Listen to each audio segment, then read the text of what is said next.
nosotros queremos construir el socialismo. Nos hemos declarado partidarios de los que luchan por la paz. Es sentido del momento histórico. Es cambiar todo lo que debe ser cambiado.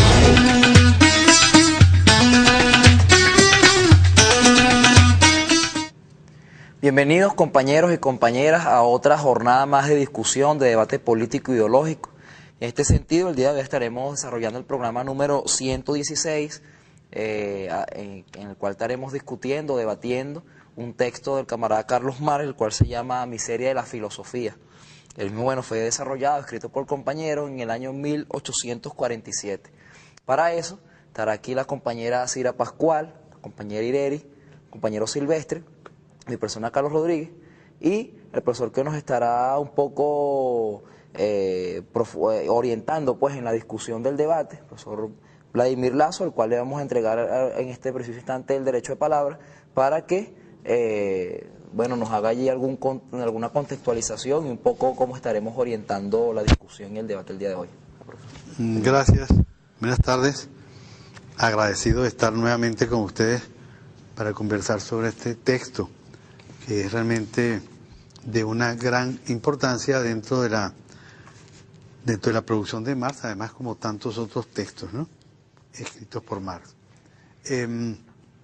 Bien, Miseria de la filosofía es una respuesta a un otro libro escrito por Pierre-Joseph Proudhon que se llama Filosofía de la miseria. Y en ese libro de Proudhon, su autor quiere hacer una crítica de la economía, tratando de buscarle, digamos, su fundamento, llevándolo desde el punto de vista de en qué consiste la categoría fundante de la economía para él, a diferencia de para Marx, que es el valor, y por otra parte, tratando de hacer una genealogía de las categorías, genealogía que, según nos muestra Marx en su texto, se queda un poco como a mitad de camino, porque en lugar de hacer genealogía de las categorías, lo que hace es transformar las categorías en una estructura algo así como ahistórica, y ese es uno de los temas que nos presenta Marx cuando hace la crítica de la miseria de la filosofía. El libro está compuesto de dos capítulos básicos. Uno es, por supuesto, el capítulo primero, que se llama Un descubrimiento científico, cuyo tema es, el primer tema es oposición entre el valor de uso y el valor de cambio, luego entonces valor constituido o valor sintético, ¿no? Y después entonces hay unas aplicaciones de esto que ha descubierto y que ha expuesto. Y en el segundo capítulo, que se llama Metafísica de la economía política, cuya parte central se llama el método, que es precisamente a la cual nosotros nos referiremos en sus primeras partes en la sesión de hoy.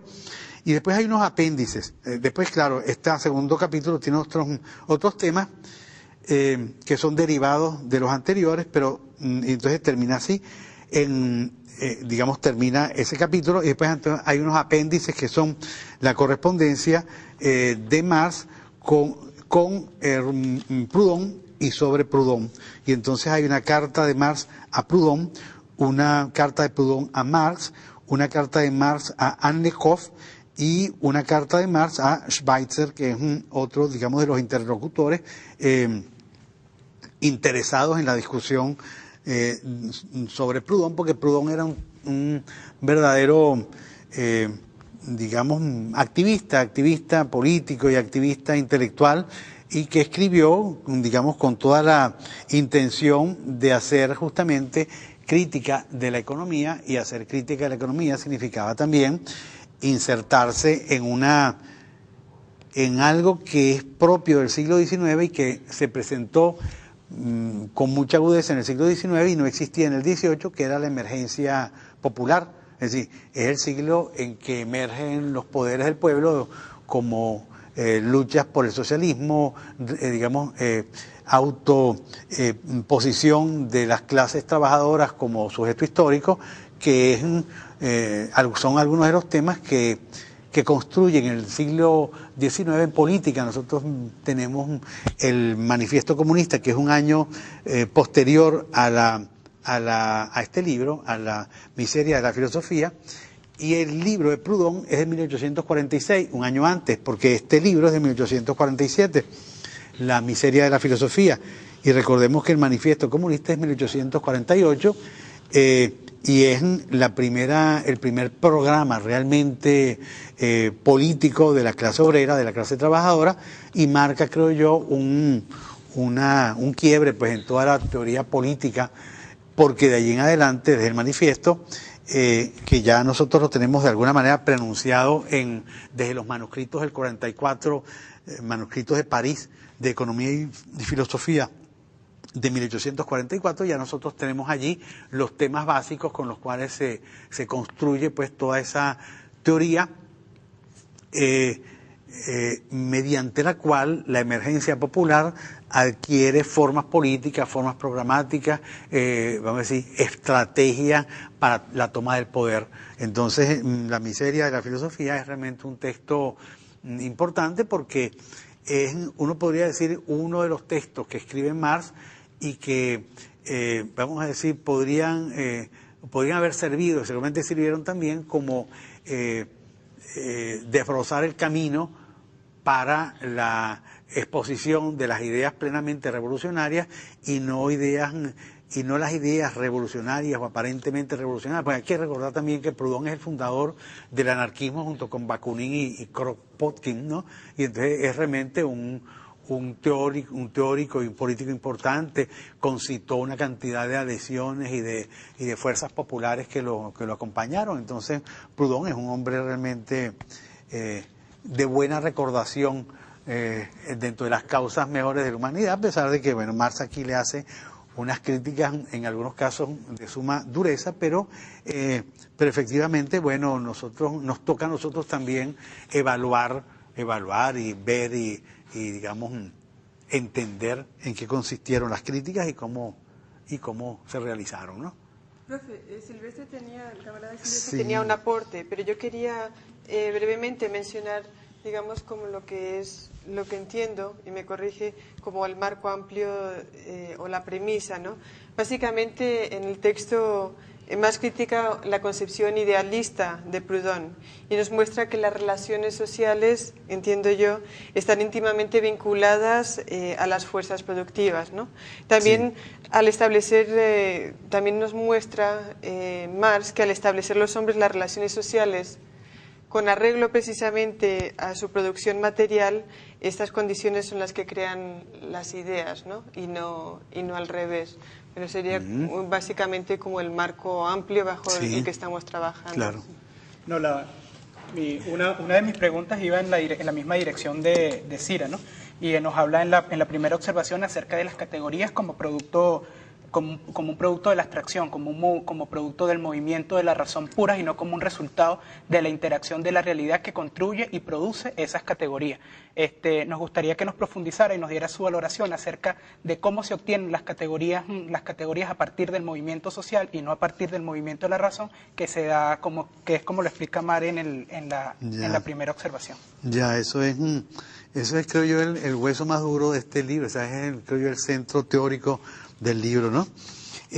Sí, porque es que además una de las acusaciones de Marx a Proudhon es que sigue funcionando su mente bajo las formas hegelianas de presentar la historia, y esas formas hegelianas de presentar la historia en este texto de Marx, en otros textos varía, pero en este texto de Marx y otros textos más, es el de según el cual esa presentación, según la cual en lugar de ser la historia real, cómo es que se fue, vamos a decir, produciendo las formas sociales a partir de las relaciones de producción y de las fuerzas productivas desarrolladas y que son aquellas entre las cuales se produce la riqueza. En el caso de la crítica que hace Marx a Hegel, es porque en la fenomenología del espíritu, sobre todo, y en la ciencia de la lógica, Hegel asume la historia desde el punto de vista del espíritu, es decir, desde la cultura, y entonces hace y parece como si fuera un movimiento que se da dentro del pensamiento, aquel que al final, digamos, el pensamiento es decir, en Hegel es complejo, igual que en Marx, porque si nosotros recordamos que para Marx la materia no es el objeto material, sino la praxis sensible. Entonces nosotros tenemos la categoría de praxis, que es aquella de la cual habla Marx, y que lo emparenta también desde el punto de vista, o desde ese punto de vista, con Hegel. Sin embargo, en el caso de Hegel, la praxis siempre se vuelve cultura, y la cultura es precisamente el tema desde el cual, y que es el principio y el final de la fenomenología del espíritu. Entonces, en el caso de Hegel, todas las formas reales se vuelven categorías. O sea, todas las relaciones reales, toda la historia real se presentan, sobre todo en la fenomenología del espíritu, desde el punto de vista de categorías del espíritu, o sea, la llama figuras del espíritu. Entonces, eso significa una historia que se explica desde el punto de vista de el producto último, que son las formas culturales, en lugar de explicarla desde la vida misma, que ella misma se autoconstituye. Nosotros constituimos nuestra propia vida, hacemos nuestras propias relaciones, en esas relaciones que son posibles mediante y por obra de las fuerzas productivas que hemos desarrollado, y entonces eso constituye así como el tejido básico para hacer la historia. Y entonces el asunto es que, a diferencia de lo que hace Proudhon, que trata de explicar las categorías de la economía desde las categorías como si ellas se pudieran entre ellas producir para producir las cosas reales, en cambio, en el caso de Marx, que tiene como una de sus tareas principales las formas sociales vueltas en categorías por la economía y por la cultura, es buscarle su origen en la vida real. Es decir, cómo es que los hombres hacen la historia para entender cómo es que haciendo la historia producen formas culturales, entonces por lo tanto categorías. Entonces en ese sentido hay una diferencia fuerte, pues. Y entonces cuando Marx critica a Proudhon, lo que critica a Proudhon es eso, que cree ser revolucionario y cree hacer una genealogía de las formas económicas, y lo que hace es seguir dentro del sistema hegeliano tal y como en ese momento lo expresa Marx, que no es siempre la misma manera que tiene Marx de valorar el sistema filosófico de Hegel. Pero, mire, con respecto a este punto que usted está señalando, nos gustaría hacer lectura muy breve de dos apartados. Bueno, voy a empezar a dar lectura. Dice: pero desde el momento en que no se persigue el movimiento histórico de las relaciones de la producción, de que las categorías no son otra cosa que expresión teórica, desde el momento en que no se quiere ver en estas categorías sino ideas, pensamientos espontáneos independientes de las relaciones reales, tiene uno forzosamente que dar como origen de estos pensamientos el movimiento de la razón pura. Más adelante Marx señala: los que encuentran en las categorías lógicas la substancia de todas las cosas, se imaginan haber encontrado en la fórmula lógica del movimiento el método absoluto, que no solo explica todas las cosas, sino que implica además el movimiento de las cosas. Es justamente esto de lo que usted está señalando, justamente como hay una contraposición entre las ideas como proyección de la historia y viceversa, ¿no? Justamente Marx lo que está diciendo es que las ideas no son originadas de la nada, no son las ideas las que generan en sí mismos, sino hay una interrelación justamente con la proyección de la realidad que genera justamente la creación de esas ideas dentro del sujeto. Básicamente sería una cuestión de énfasis, ¿no? Y el énfasis que coloca Proudhon es sobre las historias, sobre las ideas, sobre las categorías. Sin embargo, desde la perspectiva del materialismo histórico que está desarrollando a través de su producción Marx aquí, se coloca, digamos que lo dominante sería la historia y luego vienen las ideas. Pero ¿sí nos puede aportar más sobre eso? Sí, yo creo que ese es el camino, pues, que estamos siguiendo. Si nosotros recordamos la ideología alemana, en esa parte que es el comienzo de la ideología alemana, es como la segunda parte de esa primera parte que se llama historia. Entonces Marx nos dice, bueno, para que haya historia tienen que haber, por supuesto, seres humanos que tienen necesidades, ¿no? Eso es obvio, ¿no? Ahora, el primer hecho histórico, lo dice así, es la reproducción de la vida. Cuando los seres humanos comienzan a reproducir su propia vida, ahí tenemos el primer hecho histórico. Pero después entonces lo modifica, lo amplía, lo perfecciona y lo profundiza y digamos lo determina. Es decir, no es solamente el hecho de reproducir la propia vida, porque el hombre es el único animal que la hace de una manera programada, pero el hombre no solamente reproduce su propia vida, que sería reproducir, digamos, sus condiciones básicas de existencia, es decir, comer, cubrirse y alojarse, sino que es que además el hombre hace algo que no hacen los animales, que es inventar necesidades. Entonces es el verdadero primer hecho histórico. Cuando los seres humanos hace algunos milenios empezamos a inventar necesidades. Cuando inventamos necesidades realmente producimos un objeto que solamente lo producimos nosotros, y ese objeto es el hombre mismo. Ajá. Cuando nosotros producimos al hombre mismo, producimos entonces también las fuerzas productivas, es decir, ¿con qué producimos al hombre mismo? Y cuando nosotros producimos las fuerzas productivas, entonces sobre esas fuerzas productivas nosotros producimos además un excedente, y produciendo el excedente también se produce una parte de nosotros, es con el correr o de los siglos, de los milenios, una parte de nosotros que seguramente es aquella que se apropia del excedente. Y cuando nosotros nos apropiamos del excedente, otros no se apropian del excedente, y entonces se establecen relaciones sociales que producen ideas. Es decir, los que se apropian del excedente, por ejemplo, los faraones, dicen ser hijos de Dios, hijos de Osiris o hijos de cualquiera de los tantos dioses, ¿no? Los sumerios hacían lo mismo y los cristianos hacen lo mismo. Es decir, aquellos que se apropian del excedente, que son los que están dentro de la estructura despótica de toda civilización, dominándola, entonces ellos producen ideas con las cuales se explican a sí mismos y explican la sociedad. Ahora bien, una de esas explicaciones son explicaciones económicas. Ahora bien, entender en qué consiste la explicación económica tiene que significar ir a las formas mediante las cuales reproducimos la vida, para entender de dónde brotan las ideas con las cuales nosotros pensamos la vida, la reproducción de la vida, y entonces por lo tanto dentro de ella las relaciones económicas. Porque las relaciones económicas son formas, son relaciones, no tienen existencia real al lado de los objetos. Pero esas relaciones que nosotros establecemos entre nosotros son aquellas que se vuelven, por ejemplo, sistemas jurídicos y sistemas políticos, y también sistemas económicos que sustentan sistemas jurídicos y sistemas de explicaciones.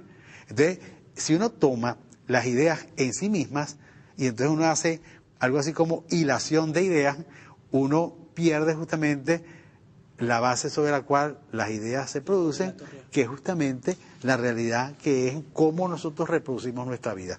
Ahora, el asunto es que cuando Proudhon habla de la filosofía de la miseria, después habla Marx de la miseria de la filosofía, los dos están hablando de lo mismo, solamente que Proudhon, como está dentro de un ambiente de una interpretación propia, digamos que le viene por la cultura que adquirió Proudhon, y esa interpretación propia es de la filosofía de Hegel, entonces Proudhon hace justamente y explica de una manera que está todavía, y eso es una de las cosas que le está diciendo Marx, que está todavía prisionero de los puntos de vista de Hegel, es decir, de la interpretación de la vida, de la historia, de la economía, y por eso una de las primeras cosas que se pregunta es cuál es la economía de la cual está prisionero Proudhon, y que es justamente el punto de vista de Hegel sobre la economía, porque es precisamente eso. Pues Hegel no habló así directamente de economía como quien habla en un texto sobre la economía, pero Hegel es un lector de toda la economía del siglo XVIII y de comienzo del XIX, y entonces la economía que tenía Hegel en su cabeza era sobre todo Adam Smith, Stewart, Bois Gilbert y también David Ricardo. Y entonces eso hace que los puntos de vista con los cuales Proudhon está actuando son de alguna manera los mismos puntos de vista de Hegel, pero desmejorados, ¿no? Porque claro, no hay forma, digamos, de hacer una comparación entre Proudhon y Hegel. Entonces eso es un poco lo que, no sé si responde a lo que tú estabas preguntando, ¿no? Porque el asunto tuyo es por las categorías, ¿verdad? Porque fíjate una cosa, aquí dice, que es lo que yo creo que, no sé si podía, ¿no? Dice, los economistas expresan las relaciones de la producción burguesa, la división del trabajo, el crédito, la moneda, etcétera, como categorías fijas, inmutables, eternas. Y eso todavía lo hace la economía actual. La economía neoclásica asume el capitalismo como la forma eterna de la existencia, asume el mercado como la única forma de la conexión entre los hombres y la única forma en la cual los hombres podemos apoderarnos del producto de nuestro propio trabajo, no del propio trabajo de otros, sino del nuestro, que somos todos los seres humanos los que producimos la riqueza. Pero el capitalismo construye otro sistema, además del de la producción, el del intercambio, en el cual nosotros, para apoderarnos de la riqueza que producimos, tenemos que pagar con el salario que nos han pagado y que nosotros hemos producido. Entonces, esas son formas para los pensadores de la economía eternas. Además, todos los días lo dicen. No hay otra salida que no sea el capitalismo, no hay otro sistema para nosotros apoderarnos de la riqueza que produce la sociedad que no sea el salario que nos pagan y el mercado en donde nos venden. Y no hay otra manera de producir la riqueza que tener un capitalista que compre el trabajo, y eso son relaciones. Entonces, por lo tanto, son categorías económicas. El capitalista que compra trabajo, al obrero que lo vende, se establece una relación, y esa relación es una relación económica, que se vuelve una categoría económica como salario, por ejemplo. Pero el salario es, para el pensamiento económico actual y en el tiempo de Proudhon y demás, una categoría eterna. O sea, a nadie se le ocurría pensar en alguna manera distinta de reproducir su propia vida mediante el trabajo, sino mediante una relación salarial. El trabajador que vende su trabajo y el capitalista que se la compra. Entonces, eso es de lo que a lo que se refiere aquí. Claro. Los economistas ven las categorías como fijas, inmutables y eternas. Eso es, ¿no? Claro. Y a propósito de esto, para algunos autores la importancia de este libro radica en que es como la primera exposición concreta y global de lo que es la visión materialista de la historia, la evolución o el transcurrir desde la lectura materialista de la historia, que dicen que es como, para algunos autores, como una primera visión en conjunto de los orígenes, del desarrollo, de las contradicciones y la caída del sistema capitalista mismo, no como una entidad eterna, sino como una entidad que está sometida a los movimientos y contradicciones de la historia y que por lo tanto tiene un fin y es caducable. Fíjate una cosa, yo pienso que aquí se lee eso, pero yo creo que ese no es el objeto de este libro. O sea, aquí se lee eso, así como uno piensa, bueno, en un libro de filosofía, y estoy pensando nuevamente en la fenomenología del espíritu que tengo aquí, en ese libro se refleja la historia, pero no trata de la historia. Se refleja la historia de la filosofía, además de la historia civil, pero está reflejada. Uno puede leerla, pero no es el tema. El tema es el pensamiento que profundiza en sí mismo para construir la historia y construir todo. Pero entonces ese todo está reflejado, pero no es el tema. Es igual que aquí. Es decir, aquí uno encuentra justamente eso que tú estás diciendo, pero no es el tema. Si tú lees, y lo has leído también, sabemos todos nosotros lo que más o menos hemos estado conversando, los manuscritos del 44, los manuscritos de París, allí hay ya también una teoría general de las teorías capitalistas y cuál es el límite explicativo de las teorías del capitalismo. Y como teorías del capitalismo son teorías globales que explican el sistema entero, ¿no? Y desde los manuscritos del 44. O sea, este es uno de las etapas. Ahora, después de esta, nosotros encontramos el que ya cité hace ratico, que es la ideología alemana, donde está realmente la primera teoría de la historia que rige, creo yo, para todo el desarrollo de Marx y Engels, además. Pues los dos. Vamos a ir a un corte. Hemos tocado ya en profundidad la primera observación y en la segunda parte comenzaremos con la segunda observación. Pero yo también tenía una pregunta que quiero dejar al aire para que tome brevemente cuando volvamos. Y es si el ataque de Marx es a Hegel o al Hegel de Proudhon. O a un aspecto o a ambos, pues, digamos, porque supongo que la perspectiva es que Proudhon vulgariza de alguna manera a Hegel, pero también hay un error de fondo en Hegel, pero creo que es algo que no me queda totalmente claro y quizás podríamos tocarlo de vuelta. Entonces estamos estudiando un texto de Marx, la sección que se llama El método de miseria de la filosofía. Cuando volvamos, continuaremos con la discusión de este importante texto.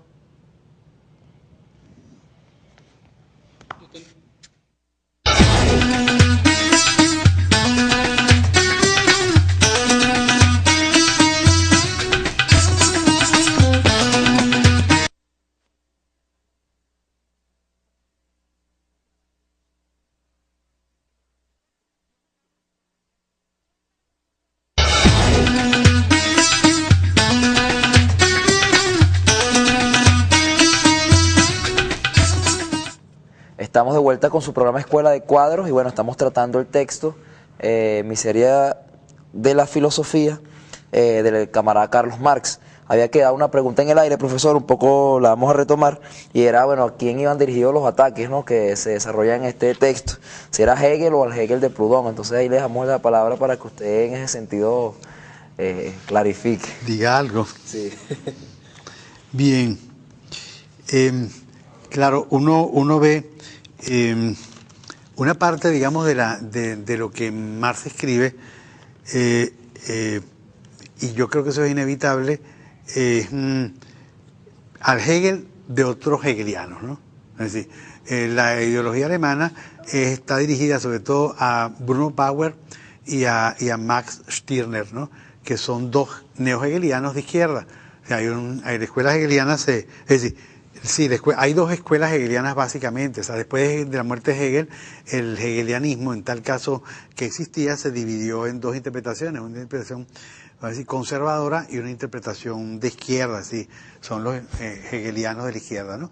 Ahora bien, la ideología alemana, que es un año posterior a este texto, está dirigido en contra de Bruno Bauer, que además era había sido amigo de Marx, y Max Stirner, cuyo nombre no era ese. En este momento se me escapa el nombre de Stirner, pero es uno de los razonadores y de los teóricos de algo así como del egoísmo, o de un tipo de egoísmo, pues un egoísmo que extrae de la filosofía de Hegel, ¿no? Entonces, en ese sentido, casi todos aquellos que eran oponentes y que estaban de alguna manera dentro de los mismos canales eran hegelianos, ¿no?, de izquierda o de derecha, y entonces cuando hablaba de Stirner o de Bauer o de Proudhon, tenía que hablar del hegelianismo de cada uno de ellos, para de alguna manera separar el Hegel que Marx realmente conocía. Y yo creo, es decir, yo tengo esa opinión, que si hay alguien,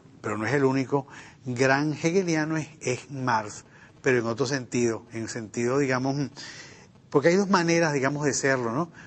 O repitiendo las fórmulas o usando como Marx usa Hegel. Uno de los primeros usos que hace Marx de Hegel es en la crítica de la filosofía del derecho de Hegel, en donde él, como hegeliano,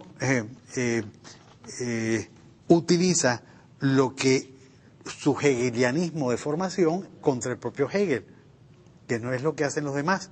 Es decir, la primera, digamos, ataque que hace Marx a un filósofo usando su formación filosófica es contra el propio formador que es Hegel, ¿no? Porque la crítica de la filosofía del derecho de Hegel, que es 8 años antes de este texto, que es de 1839, inmediatamente después de la tesis de grado, es usar Hegel contra Hegel. Entonces es otra cosa distinta, ¿no? Es decir, entonces a partir de allí, las críticas que hace Marx a todos sus compañeros, amigos del mundo del hegelianismo, es justamente desagregando el Hegel al cual él ha criticado y que conoce suficientemente, porque realmente yo creo que es uno de los mejores conocedores, y al mismo tiempo no solamente porque lo conoce desde el punto de vista de que se sabe sus libros, sino que la crítica de la economía que hace Marx la hace desde, por lo menos parte de ellas, desde Hegel. Como síntesis de esas tesis, siguiendo el mismo Hegel. No, eso es utilizar la fórmula. Ajá. No, la hace justamente metiéndose dentro de la economía, encontrando en la economía su fundamento y reconstruyendo la economía como crítica de dos cosas, de las teorías económicas y del propio sistema capitalista. Ahora, hacer eso es realizar una operación desde fuera de la economía, y ese desde fuera es desde su conciencia filosófica crítica. Y si ustedes recuerdan, en la ideología alemana es algo así como, el subtítulo es la ideología alemana crítica de la crítica crítica. Hegel era de alguna manera el crítico de toda la cultura, porque además Hegel es el que en el siglo XIX funda la filosofía de la historia y la historia de la filosofía. O sea, ya había habido un texto original de Aristóteles en la metafísica, en los primeros libros de la metafísica, que hace historia de la filosofía. Pero quien hace una historia de la filosofía después de lo que Hegel piensa que es cuando la filosofía terminó, es Hegel, ¿no? Es decir, de alguna manera, la grandeza de Hegel no tiene nada que ver con la magnitud, pues, de Proudhon. Entonces Proudhon es un hegeliano, y entonces, como hegeliano, desde el punto de vista de usar, digamos, Hegel exteriormente a los objetos de la cultura, entonces Proudhon utiliza exteriormente sobre la economía formas hegelianas. Quien realmente se mete dentro de la cultura con unas formas críticas que son hegelianas, porque de allí proviene, es Marx, y cuando lo hace ya deja de ser hegeliano y entonces hace una cosa distinta, hace crítica a la economía política y es marxista. Profe, yo creo que quizás podríamos ir a la segunda observación, que tiene que ver con la cuestión de las categorías, ¿no? Que son las categorías marxistas, pero creo que Silvestre tenía un aporte en relación a eso, tenía una cita y un aporte concreto. Para continuar en el debate, trajimos una cita de la segunda observación y dice: las relaciones sociales se hallan íntimamente ligadas con las fuerzas productivas. Al adquirir nuevas fuerzas productivas, los hombres mudan su sistema de producción, y al mudar el modo o sistema de producción, o sea, la manera de ganarse la vida, mudan todas sus relaciones sociales. Entonces conversábamos, que nos diera para continuar este debate como una especie de interpretación o valoración acerca de estas categorías importantes, como son relaciones sociales y fuerzas productivas, cómo éstas se relacionan entre ellas y cómo se determinan también a su vez entre ellas mismas, ¿no? Sí, es interesante esa pregunta, porque eso lleva realmente al centro del asunto, ¿no? Es decir, al centro de la crítica de Marx, ¿no? Fíjense una cosa, cuando está hablando aquí, que tú traes esta cita, las relaciones sociales están íntimamente vinculadas a las fuerzas productivas, etcétera, al final termina diciendo: el molino movido a brazo nos da la sociedad de los señores feudales, el molino de vapor, la sociedad de los capitalistas industriales, ¿no? Ese es un poco como remate ese párrafo, ¿no? Fíjate una cosa, tu pregunta, creo yo, digamos, el problema que tú planteas es el asunto de las categorías, o sea, cómo las relaciones se vuelven categorías, ¿no? Algo así, ¿no? Cuando, supongo yo, y eso no hay fechas pues precisas, pero unos siglos antes de Proudhon y de Marx, en el siglo XIV, más o menos, entre el XIV y XV, cuando se empezaron, digamos, a formar relaciones sociales capitalistas de producción, los tipos estaban justamente con dinero, producían dinero, pues con dinero compraban materias primas, instrumentos de producción, entonces producían unos objetos, los vendían y después al final tenían más dinero del que tenían. Entonces, claro, esas son relaciones sociales, porque son relaciones que se establecen entre grupos de personas, ¿no? Los que tenían el dinero, aquellos a los cuales le compraban, digamos, materias primas, aquellos a los que les compraban el trabajo, que eran los múltiples, digamos, desplazados del campo que venían a las ciudades y que venían desde el final del medioevo, en el bajo medioevo, que formaron las ciudades nuevas, pues las que se formaron en la última parte del medioevo, que se nutrían justamente las pequeñas burgos con contingentes grandes de personas que venían del campo, y entonces eran personas que no tenían trabajo porque salían del campo a buscar trabajo en las ciudades, en los burgos que estaban ellos formando, y que todavía no había trabajo en esas ciudades, pero en cambio sí existían dueños de medios financieros y existían viejos artesanos, existían formas artesanales de producción, y todo el mundo se integró dentro de un sistema en el cual crecieron los talleres artesanales, porque los financistas, o sea, los banqueros los financiaban para producir justamente al exterior y cosas así. Total, abreviando el asunto, ahí se formaron relaciones. Eran relaciones de producción. Eran relaciones de producción porque habían, digamos, instrumentos de producción que se estaban desarrollando, que todos provenían del medioevo, pero se estaban revolucionando las fuerzas productivas, pues se inventaban nuevas maneras de producir, y eso establecía relaciones, ¿no? Entonces ahí tenemos dos cosas: los medios de producción, que son las tecnologías para producir que existían, las materias primas en mayor cantidad que se estaban extrayendo de la tierra, con nuevos métodos para extraerlas, todo eso forma un tejido social. Ese tejido social son relaciones sociales de producción y al mismo tiempo fuerzas productivas, que son el instrumental material con el cual se hace la producción.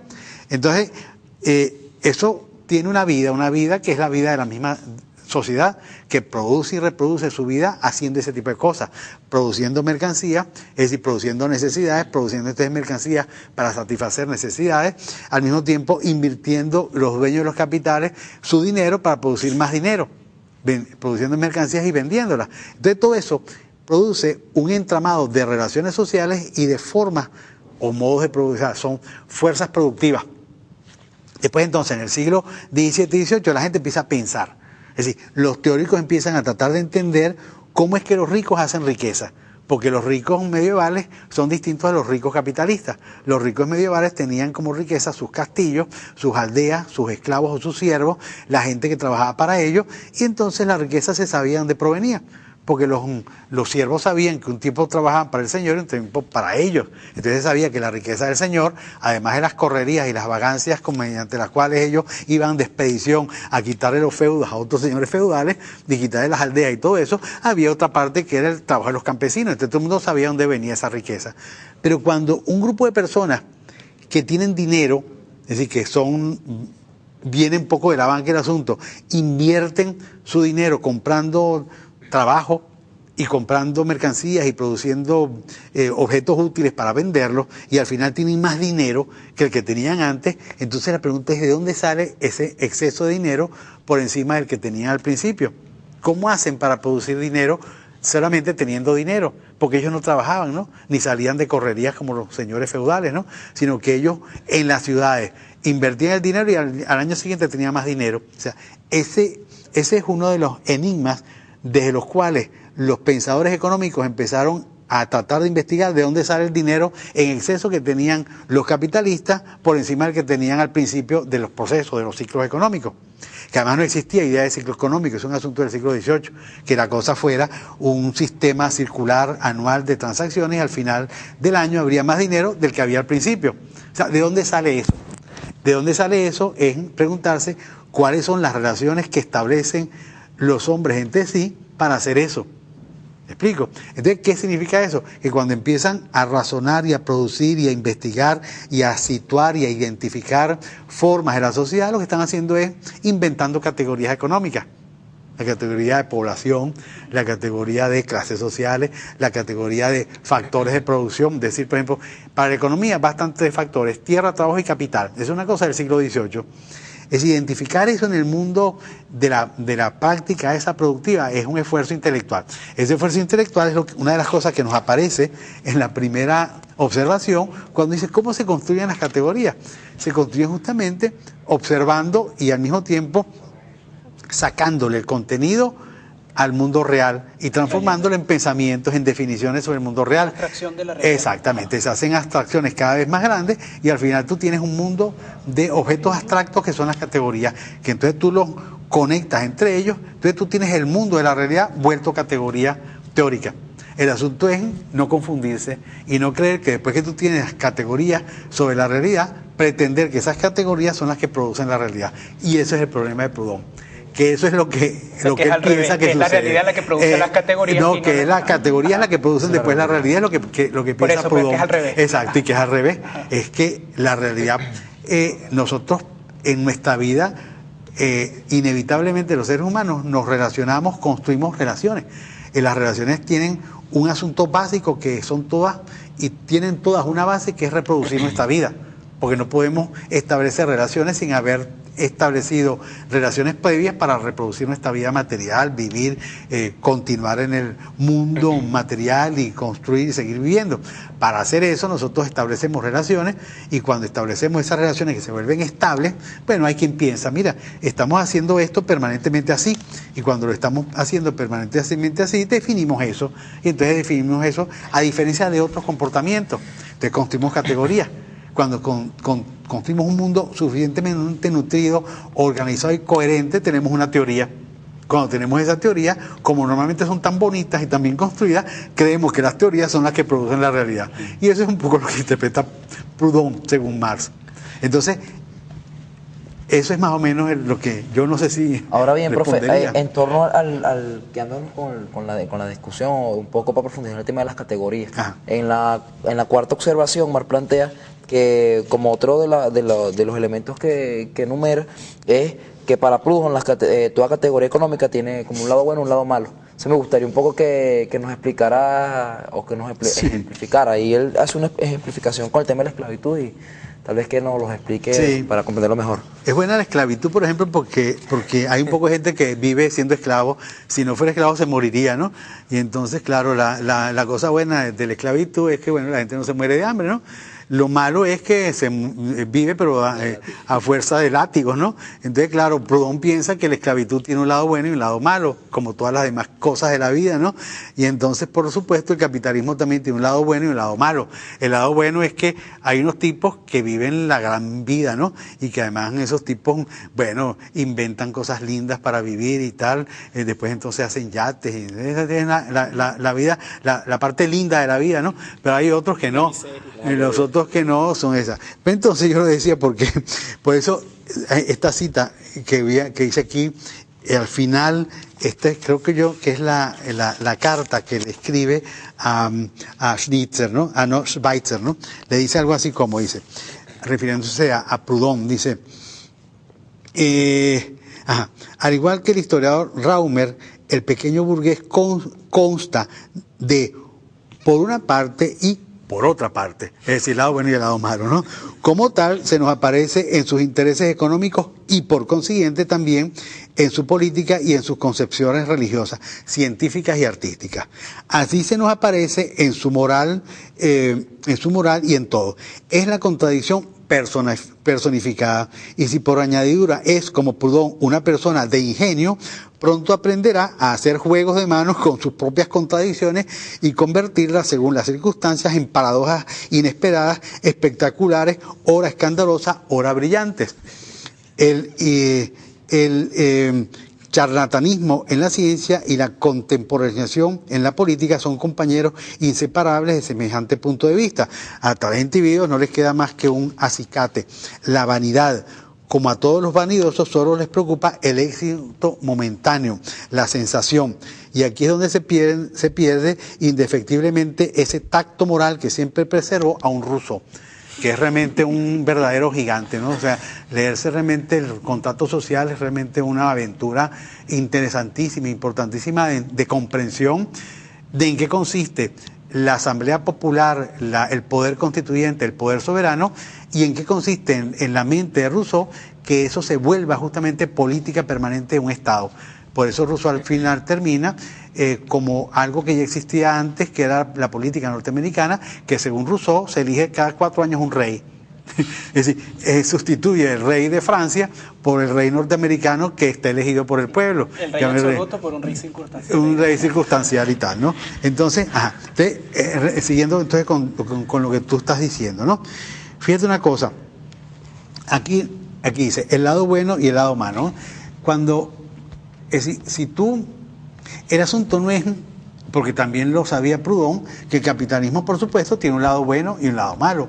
El asunto no consistiría en pretender que tú le quitas el lado malo y queda la parte buena del capitalismo. El asunto es entenderlo en su completitud y entonces entender en qué consiste eso para poder entonces evaluar al final, saber cómo insertarte en el ritmo de la historia y cómo aligerar los partos del capitalismo cuando para digamos una sociedad libre.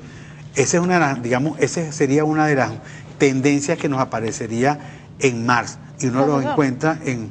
De hecho, con respecto, aquí hay un punto que parece nodal. Pareciera ser que Proudhon lo que está haciendo es hacer una categorización moral. Sí, más que científica, que es justamente lo que le está criticando Marx. No queremos que nos expliques cómo se separa cada una de las relaciones sociales. Por supuesto. Si dicen lo que en realidad estamos haciendo no es particularizar la universalidad, sino hablar efectivamente de su universalidad como totalidad, y que la totalidad es lo que finalmente es lo que crea la moral, etcétera. Y que hay que entender, además, lo que hace entender. No, muy bien dicho, muy bien dicho, efectivamente es así. Normalmente los juicios en este caso son juicios morales. O sea, son juicios morales porque hay una cosa que uno encuentra mucho en Marx. Marx no habla nunca, en el Capital no está diciendo que la explotación sea robo, es explotación, es una cosa diferente. El capitalista no está robando en el sentido, vamos a decir, cotidiano de la palabra.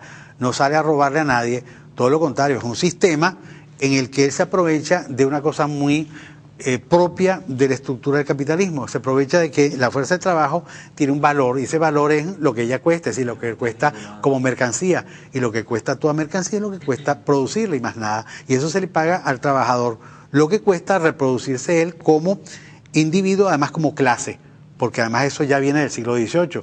El salario no es solamente el pago de lo que el obrero necesita para reproducirse él todos los días, sino que hay que contar que tiene esposa e hijos, se le morirán algunos, otros quedarán, otros los sustituyen, otros crece la población, y el capitalismo expande su sistema, se expande el sistema capitalista. Entonces, eso lo sabe la economía política del siglo XVIII. El asunto es que Marx, al igual que Adam Smith y toda la economía, entiende que la relación salario implica una doble magnitud. La magnitud primera es el valor de cambio de la fuerza de trabajo. El valor de cambio de la fuerza de trabajo es el salario, que es lo que se paga para que el obrero reproduzca su fuerza de trabajo todos los días, con todos los agregados históricos, morales, ideológicos y tal. La otra magnitud que contiene la fuerza de trabajo es que mientras reproduce el valor que se le paga, porque eso lo produce todos los días el obrero y no se lo saca del bolsillo el capitalista, sino que lo produce todos los días el obrero sigue trabajando porque si la tecnología optimiza el uso de la fuerza de trabajo, esa optimización significa que con menos tiempo de trabajo produce la misma cantidad o más mercancía de las que producía antes. Entonces, acortando la parte de la jornada de trabajo en la que el obrero paga o produce su salario, que es lo que le pagan semanalmente, entonces se alarga, porque es plusvalor relativo, porque es la relación entre la primera parte de la jornada de trabajo en la que el obrero produce su salario y el resto de la jornada de trabajo en que sigue trabajando y sigue produciendo valor. Esa relación entre esas dos magnitudes es lo que realmente compra el capitalista. Cuando compra el capitalista eso, está en su conciencia, en la medida en que la tenga conciencia y buena conciencia sobre eso, ¿no? Puede estar diciendo, no, yo le pago a él lo que cuesta justamente su reproducción. Entonces no lo estoy robando, sino que estoy pagando a él como la mercancía que es, y como el trabajo es una mercancía, le paga lo que cuesta producirlo. Pero este señor, después que yo le pago todo lo que él necesita para reproducirse, él sigue trabajando para mí, y como sigue trabajando para mí, es decir, para mí no para ellos, entonces él sigue produciendo valor, y entonces ese valor es aquello que después yo fracciono en los pagos que tengo que hacer, las amortizaciones de capital, las letras de cambio, el pago a los que me venden las materias primas y demás, y después lo que me resta es el beneficio del capital que yo invierto nuevamente en mi capital. Entonces, lo que compra el capitalista es precisamente, cuando paga un salario, es esa doble magnitud que tiene la fuerza de trabajo, que la contiene, la ejecuta, la realiza todos los días a cada instante, lo que vale y lo que valora. Eso es realmente el centro, y ese centro es el cálculo que se hace y que preside todos los 19 capítulos del Capital, desde el 5 hasta el 23, pero es el mismo cálculo que hace la economía neoclásica, porque ellos saben cuánto cuesta cada uno de los trabajadores y cuánto le produce. Cuando le cuesta lo mismo que le produce, ese no trabaja más en esa empresa, o sea, no entra a trabajar, porque ya eso es, él se le paga para que él viva, pero él no produce más de aquello que se le paga para que viva. Entonces no produce beneficio del capital. Entonces, esas son categorías económicas, perdón. Bueno, sí. no. En realidad tenemos que ir cerrando, y yo tenía una pregunta, digamos, para llevar el texto a nuestro contexto. En el siglo XX podríamos decir que hubo un desarrollo de un marxismo proudhonista, en cierta medida, donde desaparecieron las fuerzas productivas, en algunos aportes de algunos teóricos marxistas, no todos, evidentemente. Hoy día hay algunas tendencias proudhonistas, incluso yo veo que quizás en nuestro proceso, cuando se habla de que la meta del proceso es de que todos seamos clase media, esa podría ser una tendencia proudhonista, pero en general, bien en el aporte teórico o en nuestro contexto directo, ¿ve usted alguna tendencia proudhonista? Y también, antes de cerrar, mencionar que vamos a continuar con la discusión de este texto y que lo que vendrá en el próximo programa es bien interesante porque vamos a tocar la doctrina revolucionaria de Marx, las cuestiones de la historia, etcétera. Entonces, continuamos con el estudio de este texto en un futuro programa de Escuela de Cuadros. Pero si pudiese tocar muy brevemente alguna perspectiva proudhonista, idealista que pueda haber hoy día. Es difícil, ¿no? Es difícil por varias cosas, ¿no? El marxismo como teoría que para aplicarse en un proceso revolucionario, yo pienso que es más fácil estudiarla, que es bien difícil, que aplicarla, que es más difícil todavía, ¿no? No, ¿verdad? Porque, claro, la aplicación tiene que ver con que existen sistemas bancarios, existen sistemas industriales, que si uno utiliza el viejo método, que es el de Lenin, el de Fidel Castro, el de Mao Zedong, el de Kim Il-sung, entonces, claro, ahí se acaba con todo el sistema de propiedad anterior y entonces se instaura otro sistema de propiedad que puede ser, digamos, de muchas formas, ¿no? Porque inclusive en la Unión Soviética había muchas formas de propiedad y no era solamente la única propiedad, la propiedad del Estado, habían propiedades de ciudades, propiedades de comunidades y cosas así. Y también en la China, en donde no existe, en ese sentido más ortodoxo, hasta ahora han sido en Cuba y en Corea del Norte, ¿no? Ahora bien, pero en el caso nuestro nosotros estamos haciendo un tránsito. Ahora, ¿hacia dónde es el tránsito? No sé exactamente porque, por una razón. El asunto, digamos, de llamar tránsito a una época del proceso, después que las fuerzas populares toman digamos, el aparato del Estado, como ha sucedido aquí con este proceso que el MBR tomó en manos, digamos, de Chávez, el poder del Estado y tal y eso. Fíjense ustedes que nosotros tuvimos que hacer una asamblea constituyente que era el básico proyecto y al mismo tiempo promesa de Chávez, que no prometió hacer puentes, hacer calles, a reparar cosas, ni nada de esto. Lo que propuso fue algo así como un nuevo Estado, un nuevo sueño, un nuevo Estado, ¿no? En ese sentido yo recuerdo que en aquel tiempo yo escribí en algunas cosas de que me parecía que Chávez era una especie como de cartesiano, ¿no? Un cartesiano porque a partir, digamos, de una definición racional de cómo deben ser las cosas, hacerlo, ¿no? Entonces en el fondo todo proyecto revolucionario es un proyecto cartesiano en ese sentido, porque justamente es transformar el mundo real a partir de un deseo o de algo. Nosotros estamos insertos en el mundo real y en su tendencia. Entonces estamos como de acelerar la tendencia para que el mundo real se vuelva un mundo real sin clases. Y entonces ahí es donde están donde están todas las dificultades y todos los caminos que uno toma por aquí puede parecer una cosa, toma por allá puede parecer otra. Si tomas el camino recto, entonces te cae todo el mundo encima y te dice que no sé qué. Es difícil y yo pienso que eso es uno de los temas que serán tocados por nosotros, creo yo, en próximas sesiones aquí. Creo que sí. Sí, bueno, lastimosamente hemos llegado al final de nuestro programa por el día de hoy. Invitamos a todos los compañeros y compañeras que se mantengan pues y que sigan siguiendo el programa, que sigan profundizando el debate político e ideológico. Recuerden que si ustedes quieren hacer contactos con la producción del programa, pueden hacerlo a través de el correo electrónico escuelacuadros@gmail.com y pueden descargar tanto los textos como los videos que lo tienen aquí para desarrollarlo, multiplicarlo en sus comunidades, en sus lugares de trabajo, a través de la página de katiatv.org. Hasta la victoria siempre, venceremos.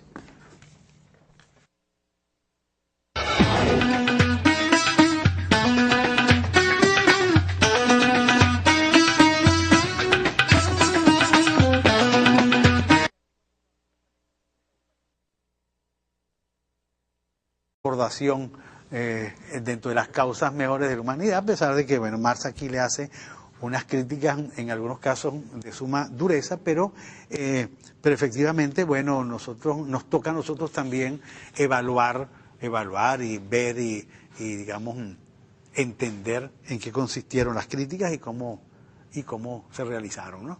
Profe, el camarada Silvestre tenía un aporte, pero yo quería brevemente mencionar, digamos, como lo que entiendo, y me corrige, como el marco amplio o la premisa, ¿no?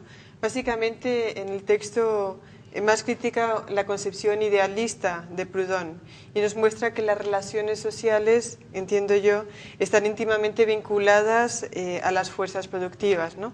También al establecer, también nos muestra Marx que al establecer los hombres las relaciones sociales con arreglo precisamente a su producción material, estas condiciones son las que crean las ideas, ¿no? Y no al revés. Pero sería básicamente como el marco amplio bajo el que estamos trabajando. Claro. No, una de mis preguntas iba en la misma dirección de Cira, ¿no? Y nos habla en la primera observación acerca de las categorías como producto, como un producto de la abstracción, como producto del movimiento de la razón pura y no como un resultado de la interacción de la realidad que construye y produce esas categorías. Nos gustaría que nos profundizara y nos diera su valoración acerca de cómo se obtienen las categorías a partir del movimiento social y no a partir del movimiento de la razón, que se da que es como lo explica Mar en la 1847, la miseria de la filosofía.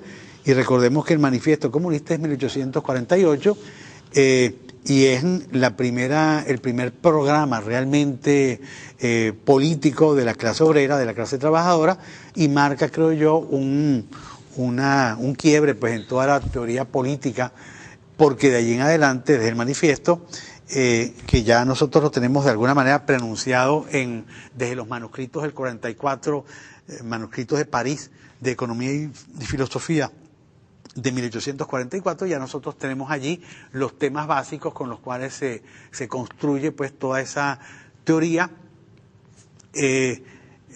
mediante la cual la emergencia popular adquiere formas políticas, formas programáticas, vamos a decir, estrategia para la toma del poder.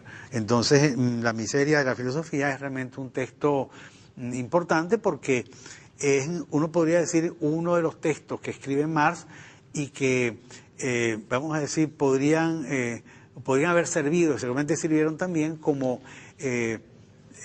desbrozar el camino para la exposición de las ideas plenamente revolucionarias y no las ideas revolucionarias o aparentemente revolucionarias. Pues hay que recordar también que Proudhon es el fundador del anarquismo junto con Bakunin y Kropotkin, ¿no?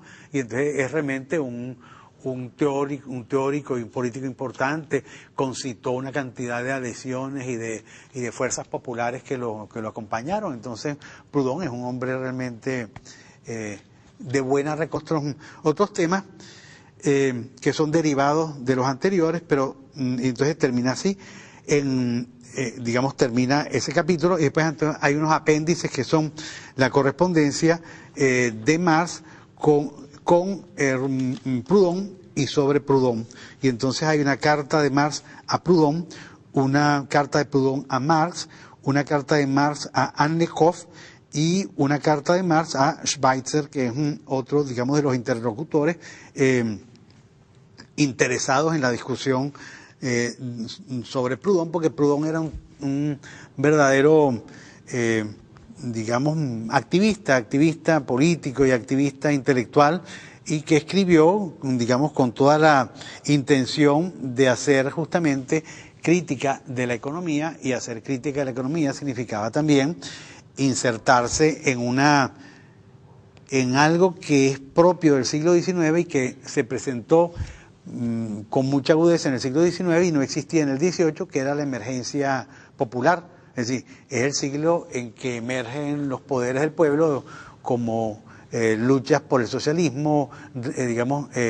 autoposición de las clases trabajadoras como sujeto histórico, que son algunos de los temas que construyen el siglo XIX en política. Nosotros tenemos el Manifiesto Comunista, que es un año posterior a este libro, a la miseria de la filosofía, y el libro de Proudhon es de 1846, un año antes, porque este libro es de 1846. Nosotros queremos construir el socialismo. Nos hemos declarado partidarios de los que luchan por la paz. Es sentido del momento histórico. Es cambiar todo lo que debe ser cambiado.